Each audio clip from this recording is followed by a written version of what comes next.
உங்களுக்குலாம் அசிங்கமே தெரியாதா? கை கால் நொண்டியா? இல்ல கை கால் வரலையா? இல்ல தற்குறியா? சம்பாரிக்கிறீங்களே, அந்த காச வச்சு நீங்க வாழ வேண்டியதான்றா. ஏன்டா ஒரு பொண்ண கல்யாணம்ன்ற பேர்ல பண்ணிட்டு வந்து வரதட்சணை போட்டு கொடுமைப்படுத்துறீங்க?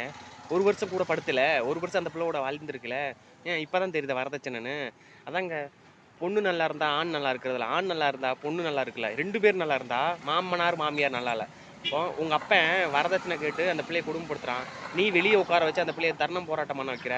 இதெல்லாம் அசிங்கமா தெரியலையா? எவ்வளோ பேரு பொண்ணு கிடைக்காம பசங்கள்லாம் 35 வயசாகி 40 வயசாகி ஃபேமிலிக்காக கஷ்டப்பட்டு உழைச்சி முன்னேறலாம்னு சொல்லி வெயிட் பண்ணி பொண்ணு கிடைக்காம அப்பா அம்மா கூட இருக்காங்க. ஆனா உனக்கெல்லாம் 24 இப்போ 25 வயசு 24 வயசுல கல்யாணம் பண்ணி வச்சு அந்த புள்ள வாழ்க்கையை கெடுத்துட்டு அந்த புள்ள வெளியில உட்காந்து அந்த உச்சி வெயில உட்காந்து தருணம் போராட்டம் பண்ணுது. உங்க அம்மா கேட்ட துறக்கவே மாட்றாங்க. நீ உள்ள போய் ஓடி போய் உட்காந்துங்க. ஏன்டா பச்சோந்தி நாயே, அஹ், பயந்தவன் ஏன்டா நீ கல்யாணம் பண்ற? பயந்தவன் கல்யாணமே பண்ணக்கூடாது. அசிங்கமா இல்லையாடா இது? டேய், இதே இது அந்த இடத்துல உங்க அப்பா உங்க அம்மா உங்க அக்கா தங்கச்சி இருந்தா என்ன பண்ணுவ? இப்படிதான் பண்ணுவியா?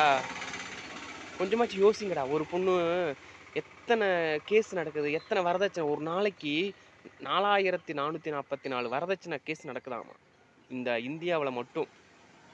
இவ்வளோ கேஸ் நடக்குது. இவ்வளோ கேஸ் ஒரு காவல்துறை என்ன பண்றாங்கன்னு தெரியல. அதுக்கு நீதி வாங்கி குடுப்பாங்களான்னு தெரியல. காவல்துறைய விடுங்க. காவல்துறைலாம் வந்து அரசு என்ன சொல்லுதோ அதுதான் கேட்பாங்க. அந்த பொண்ணு அவ்வளோ போராட்டம் பண்ணுது. பார்க்கணும் பார்க்கணும் அவ்வளோ காதலிக்குது அந்த பையன. அவ்வளோ மனசார உரிமையா காதலிக்குது. அதனால தான் அவ்வளோ கண்ணீர் வந்து அழுகுது, உருளுது. ஆனா அவன் உள்ள போய் உட்காந்துட்டான். அம்மா அப்பாவுக்கு பயப்படுறதான், மரியாதை கொடுக்கறதா, சொல்ற விஷயம் கேட்குற விஷயம் கரெக்டான சரியானதா இருந்தா அவங்களுக்கு நீ என்ன வேணாலும் பண்ணு. அதுக்காக தவறா இருந்தா உன்னை நம்பி வந்திருக்க ஒரு பொண்ணு, அந்த பொண்ணை இப்படி தான் பண்ணுவீங்களா? நல்ல வேளை அந்த பொண்ணு தவறான முடிவு எதுவும் எடுக்கல. தருணம் போராட்டம் பண்ணுது. பெத்தவங்களுக்கு ஏதோ ஒரு பண்ணியிருந்தா பெத்தவங்களுக்கு என்ன ஆயிருக்கும்? இது அசிங்கமா இருக்குடா டேய். வரதட்சணை கேட்டு அவங்க விருப்பப்பட்டு போட்டா போடட்டும். விருப்பப்பட்டு போடாட்டி அதை ஏன்டா நீங்க கேட்டு கொடுமைப்படுத்துறீங்க?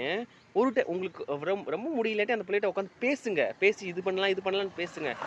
அதை விட்டுட்டு, ஐயோ என்னால முடியல.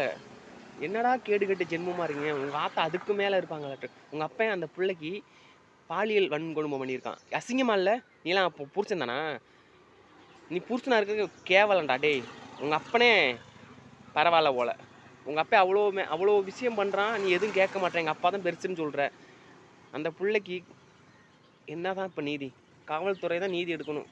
ரிதன்யா வழக்கிலும் ஒன்றும் இல்லை, திருவண்ணாமலை வழக்கிலும் ஒன்றும் இல்லை, எதுவுமே இல்லை. இந்த பிள்ளை வழக்கில் மட்டும் என்ன நடந்துருமா இல்லை? எப்போ வரதட்சணை திருத்த சட்டம் ஆரம்பிச்சாங்களோ அதுக்கப்புறம் தான் இந்த வரதட்சணை கொடுமை அதிகமாயிருக்கு. அதற்கு முன்னாடி இல்லை.